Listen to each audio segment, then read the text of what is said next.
Pera? Wala ka? Sipag? Meron ka ba? Baka wala ka rin, kaya wala kang asenso.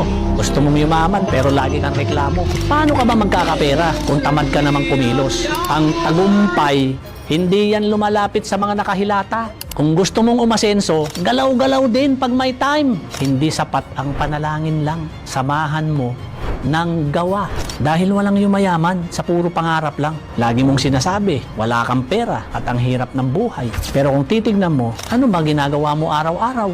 Gising sa tanghali, tapos puro cellphone lang. Wala kang ibang ginawa kundi tumambay. Paano ka aasenso? Wala ka namang ginagawa. Kahit gaano ka katalino at kagaling. Kung tamad ka, wala kang mararating.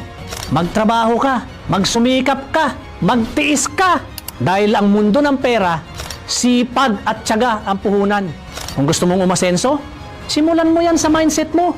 Huwag kang umasa sa ayuda o tulong ng ibang tao. Maghanap ka ng extra income. Mag-aral ka at matutong dumiskarte. Tandaan mo na walang imposible sa taong porsigido at masipag.